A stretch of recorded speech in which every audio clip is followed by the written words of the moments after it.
假如地狱真的存在，那么入口就在这里。在这片土地上，应该没有任何地方比它更接近地心的黑暗。你能想象吗？地球上最短的河流只有18米长，而它背后竟然隐藏着一个通向地心、纵深超过2200米、总通道超过16公里的深渊迷宫。这里一度被认为是地球最深洞穴。如果说马里亚纳海沟让你恐惧深海的幽暗与高压，那这里的黑暗更残酷。它不是水下的漂浮，而是无处可逃的石壁，逼迫你一步一步垂直坠入地心，每一米都是对生命极限的挑战。这里没有潜艇护航，更没有科技庇护，只有人类的呼吸声在地心回荡，让你仿佛活埋在地球的胸腔之中。今天我将带你从地表一路下探，穿越黑暗的岩壁、冰冷的水流和未知的深渊，进入地狱之门——克鲁贝拉洞穴。你准备好了吗？那么深呼吸，我们开始。在黑海的东岸高加索西部，有一片被称作阿拉比卡高原的岩石世界。这里的山体看似平凡，却像一块被时间与水长期雕刻的巨大海绵，内部布满了裂缝与暗道。正是这些复杂的地质构造，孕育了纵横交错的竖井、曲折蜿蜒的通道，以及最终延伸至黑海的庞大地下水系。阿拉比卡高原共分布数百个洞穴，目前已知其中有15个深度超过400米，5个超过1000米。对洞前和洞穴探险爱好者来说，这里简直是他们的快乐老家。就在其中一处陡峭的岩壁脚下，一股清凉的气流从一条狭窄的裂缝中喷涌而出，风里夹带着潮湿与寒意，那便是地下未知空间的呼吸。这就是克鲁贝拉洞穴的入口，位于阿布哈兹地区的阿拉比卡高原，海拔2256米。从这进入，通向一个地下迷宫，水平延伸超过16公里，垂直下降或超过2224米，与海平面相接。这一数据是在2024年最新测的。至此，克鲁贝拉洞穴和同属阿拉比卡山体的维廖夫金纳洞穴成为地球上唯二超过2000米的洞穴系统，并再度超越测量深度维廖夫金纳洞穴，成为地球最深。当你站在洞口，你能清楚感觉到一种截然不同的气氛，外界是阳光与青草的世界，空气温暖，洞中却是漆黑与冷风的国度。温度骤然下降，只有7度左右，空气湿冷，混合着石灰岩被水滴冲刷的气味，哪怕只是探头张望，也会让人本能地产生一种压迫感，仿佛地球正在由黑暗的嘴巴吞噬你。如果你尝试穿越这2公里的垂直深度，抵达克鲁贝拉洞穴的最底端，这意味着你要层层闯关，拍下无数竖井，跨过冰冷的地下河，钻过只能匍匐前行的狭窄裂缝，还要在彻骨的湿冷中与室温、缺氧和孤独对抗。换句话说，你要在黑暗中垂直穿越2200米，相当于连续下落2.5座迪拜塔的高度，从珠穆朗玛峰冰雪峰顶直插到喜马拉雅山脉山谷的高度落差。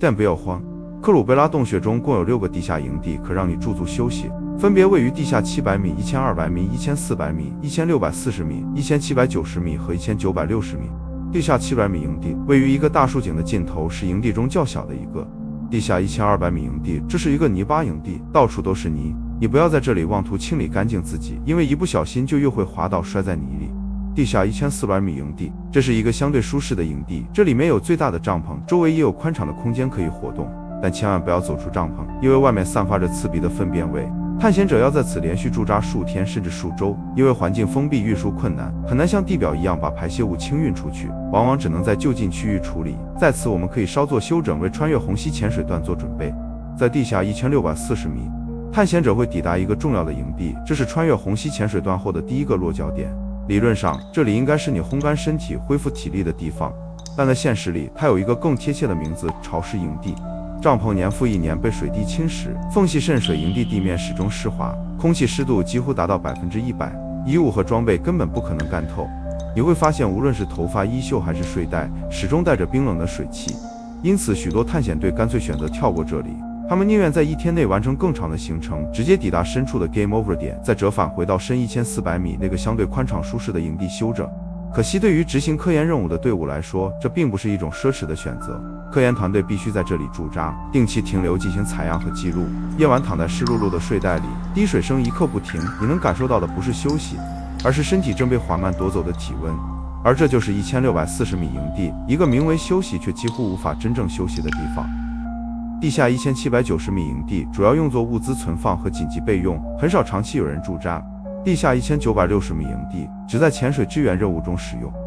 时间回到1960年，正是由亚历山大·克鲁伯带领的格鲁吉亚科学院的一支探险队，在一次喀斯特地貌考察中首次注意到这道裂缝。探险者们尝试沿着绳索下降几十米，发现下面确实存在竖直向下的空间，但条件过于艰险，他们只能草草记录留下坐标。3年后，1963年，基皮阿尼小组再次进入此地，并正式将其命名为克鲁贝拉洞穴，以纪念俄罗斯著名地理学家亚历山大·克鲁伯。这是人类与这条深渊的第一次正式对话。在濒临黑海的阿拉比卡高原，石灰岩被地下水切割出一条参差曲折的深渊通道。通往克鲁贝拉洞穴的路径是一连串竖井、瀑布般的落差和深坑，其中一些竖井深度超过100米。这些竖井之间通过狭窄的裂缝通道相连。这类通道在洞穴学中被称为蛇形缝隙。与其他著名的人造钻探地点不同，克鲁贝拉洞完全是自然形成的，经过数百万年的地下水缓慢侵蚀石灰岩而成。这也使其成为探险者最具挑战性的洞穴之一。某些区域需要先进的潜水设备，因为它们被地下河流的水淹没，增加了难度和危险性。下到克鲁贝拉并非易事，我们要知道，专业探险队可能需要数周才能安全到达底部并返回。这个洞穴充满了垂直落差，需要绳索、专业攀爬装备和专家级的洞穴探险技巧。进入洞口的前几十米，探险者面临的并非宽阔的大厅，而是狭窄的竖井。岩壁贴近身体，仿佛棺材般的石缝，绳索从顶部垂下，每下降一步，脚下的黑暗就更深一分。滴水声在井壁间放大，形成回声，仿佛有人在深处回应。在这浅层区域，仍能看到一些生命的迹象。蝙蝠在洞口附近聚集，它们在此利用回声定位，在黑暗中轻盈飞舞。地面爬行着一些小型节肢动物，它们依赖有机物残渣生存。对探险者来说，这些生物像是提醒：这里虽然黑暗，却并非死寂。然而，真正的考验不是来自生物，而是来自环境本身。空气的湿度几乎接近饱和，每一次呼吸都让肺部感觉沉重。在最初的几十米里，探险者需要不断适应，手套因为岩壁的水汽而打滑，绳索冰冷坚硬，安全钩在石壁摩擦时发出刺耳的声响。任何一次松懈都可能造成滑坠。哪怕在57米深度处，1963年的基皮阿尼小组就在作为人类首次触及后，曾一度停下并决定返程，因为他们无法预料前方还有多少未知。站在今天回望，那些早期探险队的尝试，也许只是轻轻撬开了地球的一道门缝，但就是这短短的不到100米深度，已经让他们深刻体会到一种近乎地狱般的震撼。在岩石深处存在着比任何海沟都更压抑的黑暗，它无声却以冷风和滴水声告诉你，这只是开始。当你沿着绳索继续下降，很快就会进入地下200米至500米的区间，这里克鲁贝拉洞穴的真正面貌才逐渐展现出来。狭窄的竖井不再是单一的石缝，而逐渐被流水雕刻成更复杂的空间。滴水汇集成细小的瀑布，从岩壁上奔涌而下，撞击在深处的水潭里，溅起冰冷的水雾。耳边再也不是单纯的回声，而是流水声与呼吸声交织，仿佛你置身一座被岩石包裹的地下水宫。1968年，来自西伯利亚克拉斯诺亚尔斯克的探险队首次在这里展开系统探索。他们并不知道这就是早年命名的克鲁贝拉，而是以为发现了一处全新的深洞，于是称之为西伯利亚洞穴。当年他们已经深入到约210米的深度，刷新了此前的记录，这标志着人类与这条深渊的第二次相遇。在这个区间，探险者要面对的最大挑战就是水。大量的地下水沿着竖井不断渗入，形成急流与深潭。绳索下降常常需要避开冲击的水柱，否则冰冷的水会瞬间浇透全身。在气温仅有7度的环境下，浸湿意味着迅速失温，手脚的灵活性下降，肌肉开始僵硬，稍有不慎就可能失去抓握力。与此同时，这里狭窄的通道让装备运输变得异常艰难，几十公斤的潜水装备、绳索、食物和照明器材都需要依靠人力一件件搬运。探险队常常要在阴冷的岩壁边搭建临时营地，裹着防潮布席地而眠。然而正是在这样的黑暗中，生命依然存在。科学家在地下200米至500米的水潭和潮湿岩壁上发现了适应极端环境的小型甲壳类生物，也没有色素，完全依赖触觉和化学感受器在黑暗中觅食。这些生物提醒着我们，即便是在如此荒凉的地底深渊，进化也找到了属于该地生存的方式。对于探险者自身而言，这个深度区间是第一次真正考验意志的地方。随着空气流通减少，二氧化碳的积聚开始让呼吸变得沉重，头灯的光束只能照亮几米范围，周围却是一望无际的黑。即便你拿着世界上最亮的手电，也只能照亮眼前一小片，因为这里没有空气中的灰尘和水汽帮你散射光线，没有背景光做对比。湿润的岩壁还会吸收掉大部分亮度，于是灯光之外就是彻底的虚无。这就也是洞穴探险让人倍感压迫的原因之一。有心理学研究显示，人在完全失去视觉参照物的环境下，时间感会迅速紊乱，几分钟会被误认为数十分钟。恐惧与焦虑不断积累，仿佛黑暗正在吞噬大脑。在这种全黑且单调的环境中，人的大脑会时而产生幻觉，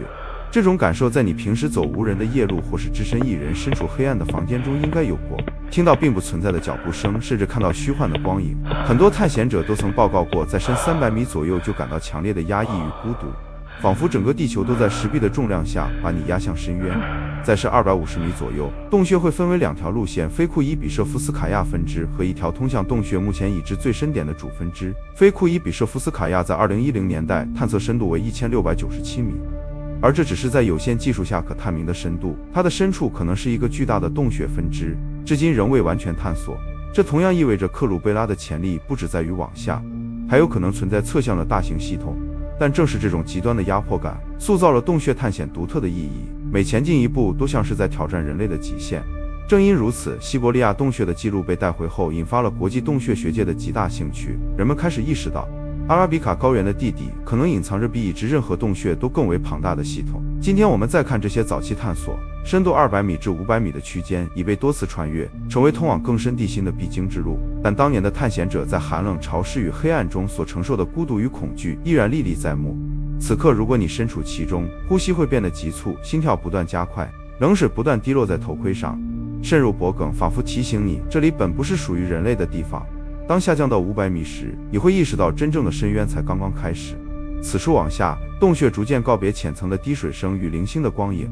彻底坠入无光的领域。头灯成了唯一的存在，照明范围之外是无边的黑暗。它不再是空洞的背景，而像一堵实实在在的墙，压迫着你的呼吸。岩壁在这里变得更加复杂，巨大的竖井通向一个个深邃的厅室，有的空间高达数十米，仿佛地底的穹顶，有的却狭窄如棺材。探险者只能匍匐挤过，水流的痕迹随处可见，岩石表面被侵蚀得光滑而冰冷，脚下的石块被水流长期冲击，布满湿滑的苔藓状膜。20世纪80年代，乌克兰的洞穴学者首次到达此深度，并再次对洞穴展开系统探查。当他们出到洞口，注意到洞口上方常年栖息着成群的乌鸦，幽暗的叫声在峭壁间回荡，仿佛为这条通向地心的竖井加上了不祥的注脚。他们称其为乌鸦洞，这个名字流传开来，逐渐成为世界洞穴学界对它最熟悉的称呼。在这个深度，科研人员在岩壁渗水于小水潭里，发现了一种无眼无色的小型甲壳类生物。它们早已完全失去对光的需求，身体透明，在冷水中缓慢爬行，在这里自成系统。这一发现震撼了学界。生命可以在绝对黑暗、极度稀少的能量环境下存活，这意味着地球的生态极限比我们想象的更为广阔。而对探险者自身而言，这段深度是一场意志的考验。空气的流动性进一步减弱，二氧化碳浓度升高，在低洼处积聚浓度可能升高到2%到3%。呼吸变得沉重，同时氧气也可能降到16%至18%。在地下700米至800米时，开始感受到头痛、眩晕，甚至短暂的意识恍惚。这不仅是因为气体交换受限，更是心理压迫与感官剥夺的双重作用。你已经在黑暗中攀爬与下降数十小时，甚至数天。你不知道外界是白昼还是黑夜，手表的指针是唯一的时间参照，但你的大脑却不断欺骗你，让你觉得时间在无限拉长。每一声水滴落下的回响，都像是心跳声的放大，让人无法分辨究竟是外界的滴水还是身体自身的脉搏。在1200米深处，曾有多支国际探险队搭建临时营地，他们在潮湿泥泞的石块上铺开薄薄的防潮布，用气化灯和简易炉具加热食物。科学意义上，这一区间标志着人类正式突破深洞1000米线。在20世纪80年代末，乌克兰洞穴学协会的探险队首次在这里把深度推进到1000米以下，这是人类历史上第一次真正确认有洞穴超过1公里。在此之前，世界上已知的最深洞穴大多止步于1000米以内，而克鲁贝拉的地下1000米不仅刷新了纪录，也让人类意识到这条深渊远远未到尽头。如果你此刻置身于其中，你会感受到身体的每一个细胞都在提醒你，这里并不属于自己。湿冷渗透衣物，石壁逼仄如牢笼，呼吸越来越沉重，心脏因紧张而不断加速。可与此同时，内心又涌起一种奇异的冲动，想知道下一步黑暗还会把你带向何处。这里的克鲁贝拉洞穴已经完全摆脱了竖井的单调，而变成一片复杂的迷宫。狭窄的岩廊四通八达，时而开阔成巨厅，仿佛古代教堂的穹顶，时而又收缩到只能容纳一个人侧身挤过的缝隙。但在这深度，他们的声音变得更加低沉浑厚，像是来自地球内部的心跳。在克鲁贝拉的深部，洞穴形态变得更加复杂。这里既能看到洪水期抬升数百米时形成的圆管状通道，也能发现重力水流不断下切的竖井痕迹。这种下切甚至延伸到当前的地下水位以下，仿佛记录了地球深处一部持续波动的水纹石。进入这一深度的探险，最大的障碍就是水下通道。岩廊常常被地下河截断，探险者不得不背负沉重的潜水装备，在0度上下的冰冷水流中前行。潜水员必须缓慢挤过，任何一丝慌乱都可能导致装备碰撞、面罩进水。对于在黑暗、寒冷和幽闭中挣扎的人来说，每一次呼吸都显得异常宝贵。在20世纪90年代，来自乌克兰、俄罗斯与其他国家的探险队轮番进入此区间。他们用数周时间在洞穴内建立前进营地，帐篷搭在湿冷的石块上，照明靠的是电池灯和气化炉，食物多是罐头和冻干口粮。由于没有昼夜循环，探险者只能靠手表和计划表来维持时间感。这一深度也成为洞穴学的重要里程碑。90年代的多次探险把洞穴深度推进到1310米左右，超越了此前许多世界纪录。在这个区域，科学家继续发现了顽强的生命迹象。这些动物包括尾蝎、蜘蛛、千足虫、甲壳类、跳虫和双翅目昆虫。地下水中栖息着微小的盲虾与甲壳类，它们透明的身体在灯光下几乎不可见。在2010年，一支来自乌克兰、俄罗斯、欧洲若干国家的洞穴学家、生物学家及探险者组成的 Cave X 团队的探险发现了4种跳虫，一种以腐烂有机物为食的6足动物。这些微小的虫子在潮湿的环境中繁衍生息，其中一种被命名为 Pujoamurus orchibalaganensis， 这是人类发现的地球上已知最深的陆源洞穴动物。研究人员通过分析这些生物推测，它们依赖于渗入的有机物与微生物循环维持生存。这意味着，即使在无光低营养的极端环境中，生命依然能够自成体系。在深度1400米附近，多支探险队建立了深度营地，灯光照亮一小片潮湿的石壁，几顶帐篷紧紧挨在一起。一个帐篷里面有时会有5-6个人并排蜷缩在睡袋中，试图在同伴的呼吸声和深处的滴水声中入睡。当下降超过1500米时，你已经远离了人类活动的世界。正是在这个深度，人类第一次真正触碰到了记录的边界。2001年，乌克兰洞穴学协会的尤里·卡斯扬的带领下，组织了一支庞大的探险队，持续数周的努力终于把人类的脚步推进到了1710米。人们认识到克鲁贝拉正式成为当时已知的世界上最深洞穴。在科学层面，这一区间的发现意义非凡。岩石结构显示出数百万年来水流对石灰岩的侵蚀，形成庞大的竖井体系。地下湖泊的水样分析揭示了复杂的水文循环，这些水最终与黑海相连，意味着地表与海洋通过这条深渊有着深远联系。生物学家在1700米至2000米深的水潭中依然发现了活体甲壳类，这也刷新了人类对生命极限的认知。此时心理上的压迫更是难以形容。你清楚地知道，头顶是1000多米厚的岩石，任何坍塌、任何设备故障都会让你彻底失联。此刻你身处1800米深处，身体已经连续数日浸泡在湿冷环境中，肌肉僵硬，反应迟缓。前方的道路还在延伸，而身后的出路早已被无数岩石和黑暗隔绝。每1米的下降都是生命与黑暗之间的较量。当下降超过2000米，人类终于抵达了地球上最深的黑暗。这里的地貌比之前任何一段都更加狭窄与险恶，地下湖泊封锁了前进道路，探险者必须全副武装潜入0度上下的水道才能继续下降。水道常常窄到仅容一人通过，黑暗与冰冷让人仿佛被埋葬在岩石之中。然而人类的记录并没有就此停下，尤里的国际探险队再次集结，9名乌克兰洞穴探险者团队带着更先进的装备和更坚定的意志，他们在1500米处建立深部营地，然后一段段的推进。经过数周的连续下潜和17天的地下生活，于在10月19日，他们掉入一个现在被称为千年洞的深坑。好巧不巧，正是这次坠入让他们最终到达了2080米深的沙质大厅，成为人类历史上第一次突破2000米深大关的探险者。难怪他们随后把此地命名为 Game Over。克鲁贝拉也由此获得了另一个称号——地心之门。紧接着，在2007年，一位来自克里米亚的著名洞穴潜水员根纳季·萨摩金成功潜入一个洞穴虹吸管。虹吸管段是指在洞穴中由地下水完全淹没的通道或竖井，必须潜水穿越。之所以叫虹吸，是因为它的形态常常像弯曲的水管，空气无法直接通过，只能潜入水下再出来。而这段在克鲁贝拉洞穴2146米深处的 Two Captains 虹吸段，长度约200米，深度超过50米，通道为极其狭窄的管状，以致潜水员无法在其中转身，是世界上最极限的洞潜之一。在克鲁贝拉洞穴的干洞部分结束后，前方即进入这段虹吸潜水段，通往几乎接近海平面的已知最深点。萨莫辛在下潜时，不幸其中一个氧气瓶的阀门损坏了。问题是他所处的通道极其狭窄而无法掉头，也不能直接返回。被困于至暗狭窄虹吸管的他，唯一的选择就是继续往前，寄希望于能尽快找到一个更宽敞的地方再掉头。这是一个几乎折磨人的决定，必须在瞬间做出。更糟糕的是，此刻他很清楚，自己剩下的那只气瓶可能根本支撑不了这趟返程。如果你在想他最后活着出来了吗？答案或许出乎你意料，他的确做到了。而且它为洞穴下探记录又增加了48米的深度。克鲁贝拉洞底由于通道狭窄、长且深，潜水风险极高，难以触及。但这同样意味着洞穴理论上还可能继续向下延伸，甚至突破现有记录。此事件也解释了为什么克鲁贝拉的进一步探索进展缓慢。2012年，国际洞穴探险队突破到2197米，再次刷新了人类探索记录。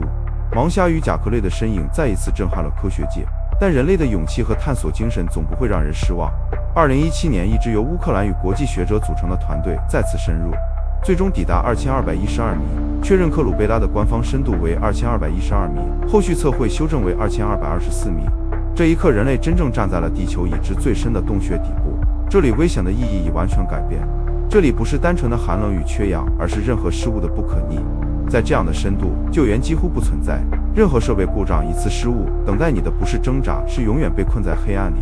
更可怕的是洞穴的活性，哪怕你静止不动，头顶的石壁随时可能崩落，或者突如其来的洪水在数秒内淹没通道，把归路彻底封死。最令人绝望的，则是这里并不是尽头，前方仍然延伸着被淹没的裂隙，或许通向更深的未知。但人类只能暂停下脚步，承认一个事实：我们竭尽全力，却依旧看不见真正的底部。科学家认为，克鲁贝拉的深度之所以能超过2000米，是因为这里独特的地质结构。阿拉比卡高原的石灰岩被地下水长期溶蚀，逐渐形成庞大竖井体系，并与黑海水系相连。你脚下的这片湖水最终将流向黑海，地表与海洋通过这道深渊实现了看不见的联系。你可能会好奇，这样一个地球最深的洞穴，是否有人因此丧命？令人意外的是，克鲁贝拉并没有确切的死亡记录，并不是这里更安全，而是因为敢下到克鲁贝拉的人都是世界顶尖的洞穴学家，他们的数量极少，风险控制极严。可一旦发生事故，这里同样会是无人生还的绝境。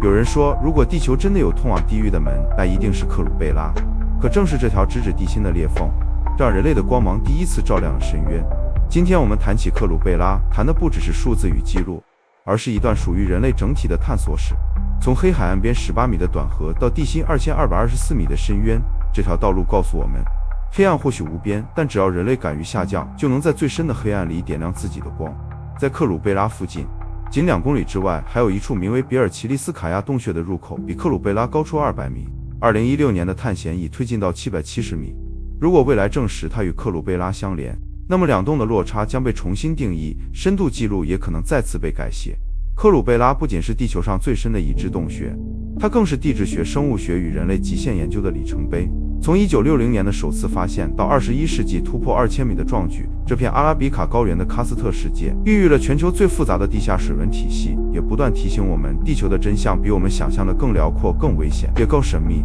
而克鲁贝拉的唯一对手就在不远处，已知深度相差几米的维廖夫金纳洞穴，它比克鲁贝拉更复杂，也更危险。感兴趣的朋友可以订阅频道，之后我将带你进入下个人类已知的另一最深黑暗。如果你也对人类边界的拓展充满热血，欢迎点赞订阅，在评论区留言，我们将继续追踪人类探索进程的每一步。这里是 ZEWEST 卓氏，用视觉解码属于人类的浪漫，我们下次探索之旅再见。